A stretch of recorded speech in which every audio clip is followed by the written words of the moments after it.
Ուկրաինան կարող է չգոյատևել նույնիսկ Միացյալ Նահանգների ռազմական օգնության դեպքում, այս մասին հայտարարել է Միացյալ Նահանգների նախագահ Դոնալդ Թրամփը ևս մեկ անգամ հանդիմանելով Ուկրաինայի նախագահ Վոլոդիմիր Զելենսկուն Միացյալ Նահանգների օգնության համար երախտապարտ չլինելու համար։ Սպիտակ տունը հաղորդել է, որ Թրամփի վարչակազմը դադարեցրել է Ուկրաինային F-16-ների կործանումը, որն արդեն իսկ բարդություններ է ստեղծել Ուկրաինայի օդային ուժերի համար։ Հաղորդվում է, թե Ուկրաինայում հույս ունեն, որ ֆրանսիական Mirage 2000-ը կկարողանա փոխարինել F-16-ին։ Այնուամենայնիվ, ուկրաինացի պաշտոնյաներից մեկը նշել է, թե ուկրաինական կողմը Սաուդյան Արաբիայում կփորձի համոզել Միացյալ Նահանգներին վերսկսել հետախուզական տվյալների փոխանցումն ու ռազմական օգնության մատակարարումը։ Ավելին, ամերիկյան ռազմական օժանդակության կասեցումից մեկ օր անց Զելենսկին հայտարարեց, որ պատրաստ է Թրամփի առաջնորդության ներքո հնարավորինս շուտ սկսել խաղաղության շուրջ բանակցությունները։ Նույնիսկ Ռուսաստանին պատրաստ է առաջարկել դադարեցնել հեռահար հրթիռներով եւ ԱԹՍ-ներով հարվածները, նաեւ մարտական գործողությունները Սևծովում։ Կիևը նաև ցանկանում է բարելավել հարաբերությունները Վաշինգտոնի հետ։ Սպասվում է, որ Միացյալ Նահանգների եւ Ուկրաինայի ներկայացուցիչները Ջիդայում կհանդիպեն մարտի 11-ին։ Ամերիկյան կողմից բանակցություններին կմասնակցեն պետքարտուղար Մարկո Ռուբիոն, Սպիտակ տան ազգային անվտանգության հարցերով խորհրդական Մայք Ուոլցը,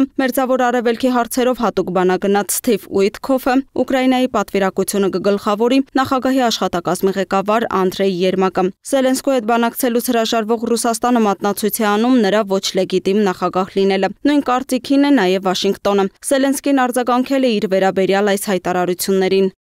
Ես կհամաձայնվեմ հրաժարվել նախագահի պաշտոնից հանուն Ուկրաինայում խաղաղության։ Կարող եմ դա փոխանակել ՆԱՏՕ-ին անդամակցության հետ։ Այնուամենայնիվ, ես եմ Թրամփի առաջնորդության ներքո հնարավորինս շուտ սկսել խաղաղության շուրջ բանակցությունները։ Իդեպ Զելենսկուն խաղաղություն պարտադրող Թրամփը միաժամանակ հայտարարել է, թե Ռուսաստանը շարունակում է Ուկրաինայի տարածքի լայնածավալ ռմբակոծումը։ Ուստի չի բացառվում, որ կարող է նոր պատժամիջոցներ սահմանել Մոսկվայի նկատմամբ։ Պատժամիջոցների խստացման մասին էլ հայտարարել է նաև Եվրահանձնաժողովի նախագահ Ուրսուլա ֆոն դեր Լայենը։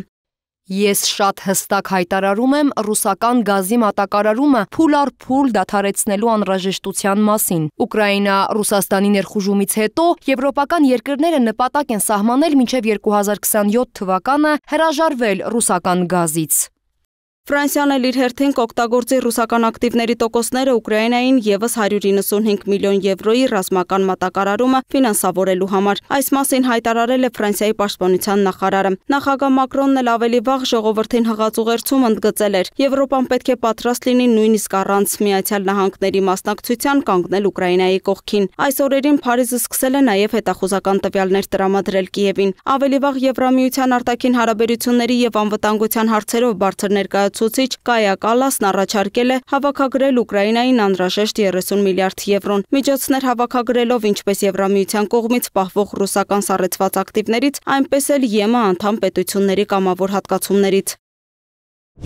Իդեպ Ռուսաստանի Դաշնության նախագահի մամուլի քարտուղար Դմիտրի Պեսկովը հայտարարել է, թե Պուտինը միայն մեկ հեռախոսազրույց է ունեցել Դոնալդ Թրամփի հետ 2025 թվականի հունվարին Միացյալ Նահանգների նախագահի պաշտոնը ստանձնելուց հետո։ Նրանք քննարկել են Ուկրաինայում ռազմական գործողությունների դադարեցման հարցը, երկկողմ հարաբերությունները եւ այլ թեմաներ։ Նաեւ պայմանավորվել են շարունակել շփումներն ու կազմակերպել անձնական հանդիպում։ Ռուսաստանի Դաշնության արտգործնախարար Սերգեյ Լավրովն էլ տեղեկացրել է, որ Մոսկվայի եւ Վաշինգտոնի հարաբերություններում առկա հակասությունների եւ խնդիրների հաղթահարման աշխատանքները մեծ հաշվով չեն էլ սկսվել։ Ամերիկյան նոր վարչակազմը ճիշտ ուղղությամբ է քայլեր անում։ Մենք գնահատում ենք դրանք, բայց կրկնում եմ, վաղաժամ է դրա հիման վրա որևէ եզրակացություն անելը։ Մենք նույնիսկ իրականում չենք սկսել ամերիկացիների հետ մեր հարաբերություններում կուտակված խնդիրներն ու հակասությունները հաղթահարելու աշխատանքը։